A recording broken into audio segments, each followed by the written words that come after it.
آج کا موضوع ہے فیبرری ریولوشن، یعنی فروری کا انقلاب جو 1848 میں فرانس میں آیا۔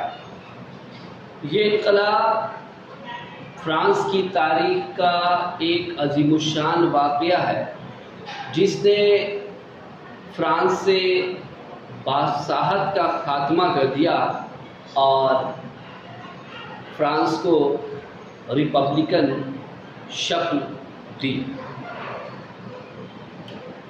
اب ہم دیکھیں گے کہ وہ کون سے وجوہات تھے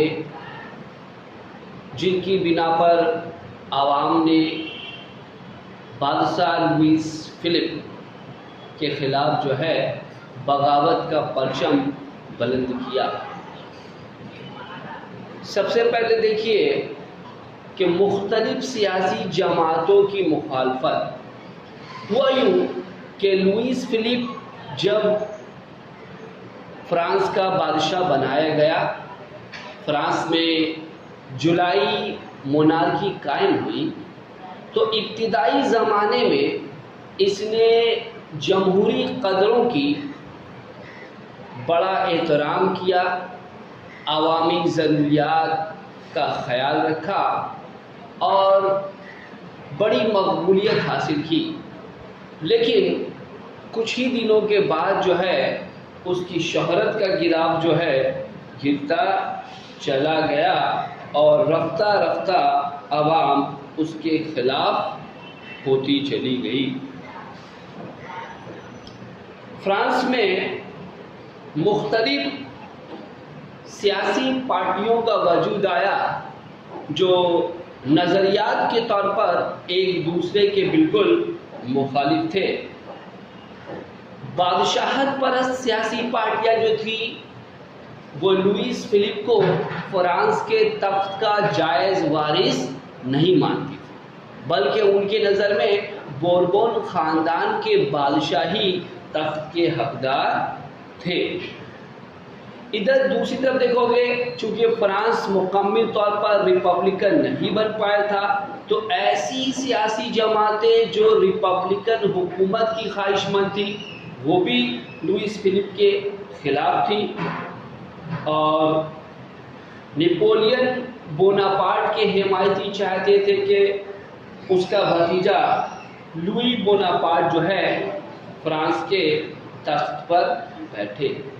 تو ان تمام سیاسی جماعتوں کی مخالفت جو ہے لوئیس فلپ کے لیے بہت خطرناک ثابت ہوئی۔ دوسری بات یہ ہے کہ چرچ کے سلسلے میں لوئیس فلپ نے بہت سیکولر پالیسی اپنائی تھی۔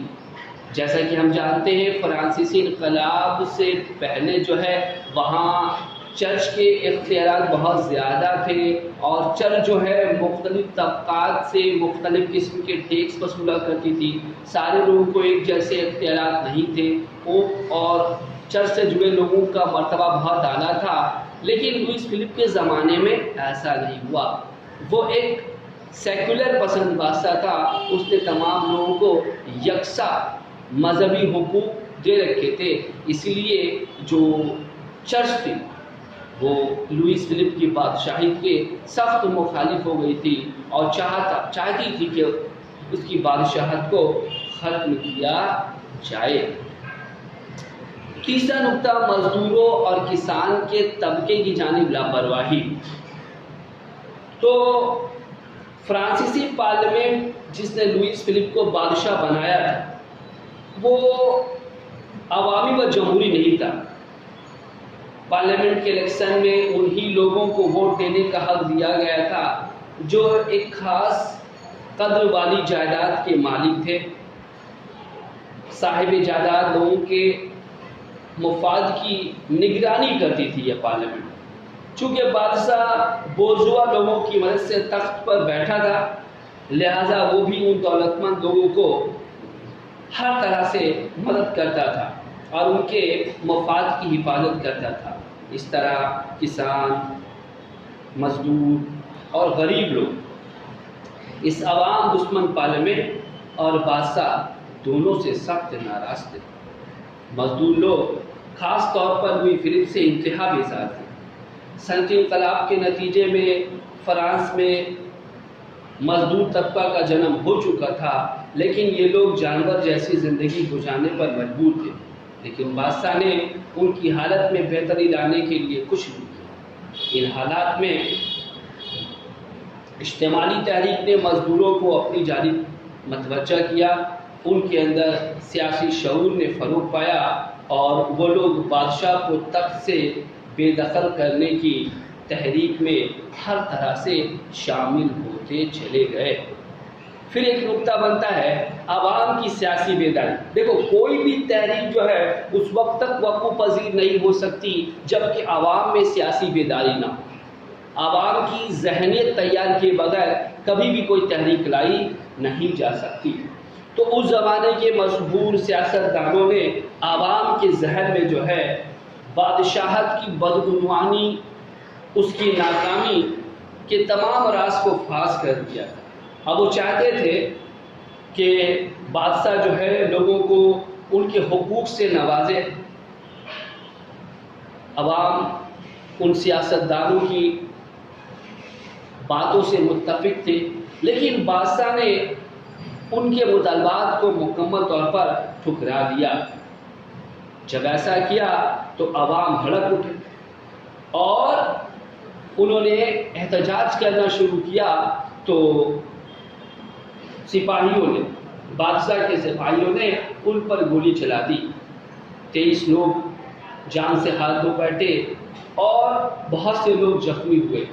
اب سارا پیرس شعلے کے مانند بھڑک اٹھا۔ 23 فروری 1848 کو فرانس نے تیسرے انقلاب کا مزہ چکھ لیا۔ لوگ ہتھیار لے کر سڑکوں پر اتر آئے۔ لوئس فلپ تخت سے محروم ہو کر انگلینڈ جان بچا کر بھاگا۔ 26 فروری کو جمہوریت پسند اور اجتماعی رہنماؤں نے فرانس کو ریپبلک قرار دیا۔ اتنا بڑا انقلاب جس نے نہ صرف فرانس بلکہ پورے یورپ کو بری طرح متاثر کیا۔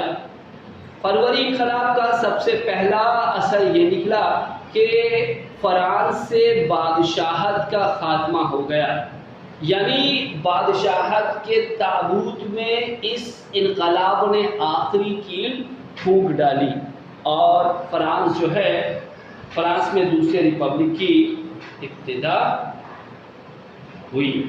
وہاں جمہوریت نے فروغ پایا۔ ہر بالغ شہری کو ووٹ دینے کا حق دیا گیا اور ووٹ کی بنیاد پر فرانسیسی پارلیمنٹ کا انتخاب عمل میں آیا۔ اور یہ انقلاب ایک ایسا انقلاب تھا جس نے نہ صرف فرانس سے بادشاہت کا خاتمہ کیا، فرانس کو عوامی یا ریپبلکن حکومت بنایا، بلکہ یورپ کے دیگر ممالک پر بھی خاصا اثر چھوڑا۔ وہاں بھی لوگ جو ہے بادشاہت اور مونارکی کے مظالم سے تھک چکے تھے، بیزار ہو چکے تھے، اور ان کے اندر بھی اس انقلاب کے ذریعہ جمہوریت اور قوم پرستی کے جذبے نے فروغ پایا اور جگہ بہ جگہ جو ہے بادشاہت کے خلاف جو ہے بغاوتوں کا پرچم جو ہے بلند ہونے لگا۔ بالٹک سے بیرون تک، فرانس سے روس تک 15 ممالک میں بغاوت ٹوٹ پڑی۔ ان ممالک میں قومی تحریکوں نے زور شور سے سر اٹھایا۔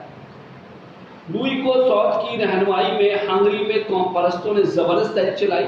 ہنگری کے پارلیمنٹ نے مارچ لاز پاس کیا، جس کے تحت پرانے جاگیردار نظام کا خاتمہ ہو گیا اور ملک میں جمہوری حکومت قائم ہوئی۔